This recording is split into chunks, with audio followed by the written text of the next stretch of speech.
Cuando nos preguntan acerca del fenómeno del poder, por lo general lo que se nos viene a la cabeza es la violencia, la autoridad y el control, aunque el fenómeno del poder esté presente hasta en el acto más cotidiano. Es un concepto cuya amplitud, profundidad y complejidad no son visibles para el ojo que no está entrenado, ya que todo lo que el fenómeno tiene de obvio tiene su concepto de ensombrecido. Entendiendo un poco más el poder, vamos a poder analizar y comprender cómo este se manifiesta en todas partes, cómo este se vuelve omnipresente pero a la vez invisible. Conociendo un poco más el poder, podemos quitarle parte de su fuerza que se sostiene en el hecho de que realmente no sabemos en qué consiste. El poder del yo, es decir, mi voluntad, es la causa de determinada acción en el otro, en contra de su voluntad. Es como cuando estás en una empresa y tu jefe delega en ti tareas que por lo general no te gustan, pero que de todas formas haces, ya que no quieres tener una sanción o que te despidan directamente. Sin embargo, esto no hace justicia a lo que realmente significa y representa el concepto del poder. Así que, a partir de lo anterior, vamos a empezar a desvelar su verdadera complejidad. Espero que lo disfruten. Corre video. Esta definición, a pesar de no representar la estructura completa del poder, no está equivocada. El poder, en su forma más básica, se puede entender como la extensión de la voluntad del yo sobre el otro, aunque eso no necesariamente debe ser en contra de la voluntad del otro. La violencia y la coerción son formas de ejercer el poder, eso es cierto, aunque no son las únicas. En realidad, el poder que tiene como fundamento la violencia y la coerción es un poder débil, debido a que la violencia y la coerción generan rechazo en el otro, hasta el punto de crear una voluntad adversa al soberano, lo que atestigua justamente la debilidad de su poder. Su fundamento no es la intermediación, sino el miedo. La violencia, como forma de poder, se basa en una relación lineal, la relación de la fuerza física. Por otro lado, un poder superior no es aquel que impone su voluntad en el otro a través de la violencia y la coerción, sino aquel que se la transfiere por medio de la intermediación. En este caso, la voluntad del yo es tomada como propia por el otro. La respuesta a un poder superior no es "de todos modos tengo que hacerlo", como en el ejemplo del jefe y el empleado, sino que la respuesta a este poder es "quiero".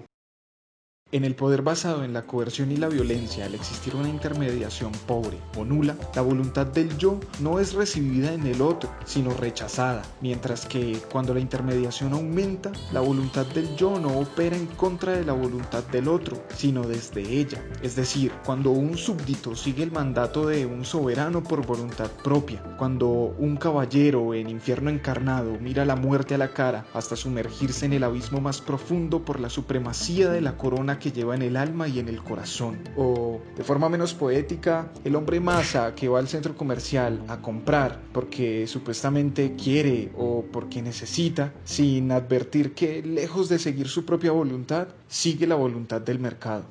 Por otro lado, un ejemplo de este poder por medio de la coerción lo podemos representar a través de la Inquisición, que a través del miedo y la amenaza de una sanción negativa, imponía su voluntad sobre la mayoría de las personas.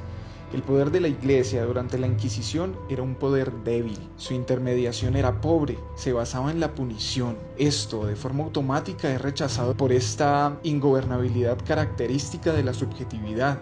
Cuando el poder es débil, se pone en cuestión, se habla de él, se hace visible. Un poder superior es difícil de rastrear, pues oculta las huellas de su despliegue, actúa con más sigilo.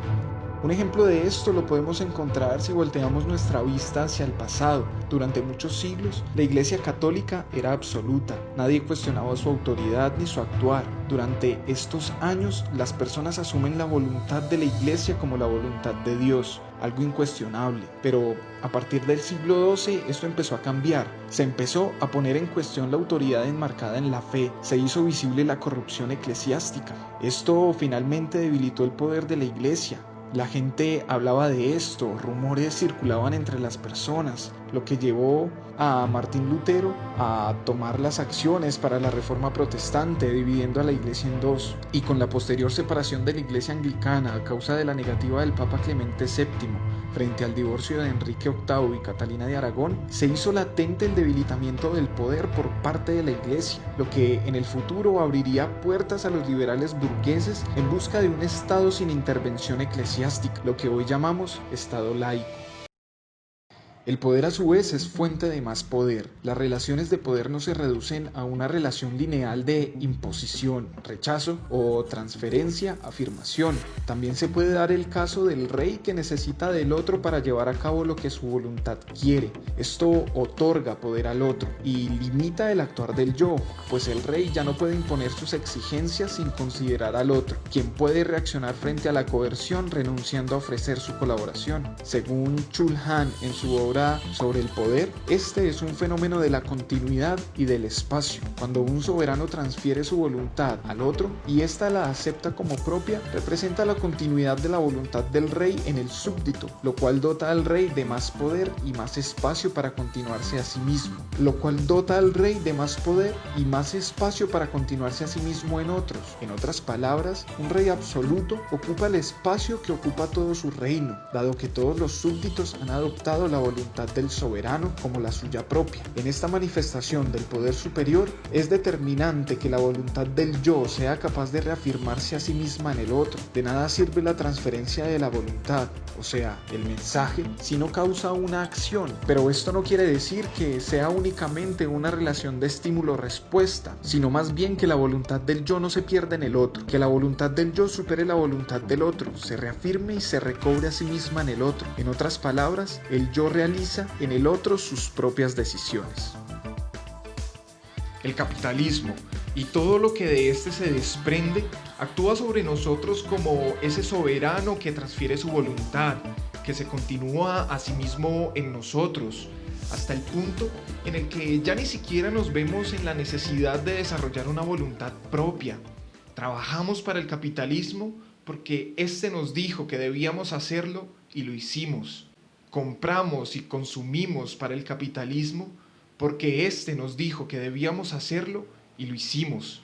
Aceptamos la pobreza y la desgracia del otro para el funcionamiento del capitalismo porque éste nos dijo que lo hiciéramos y lo hicimos.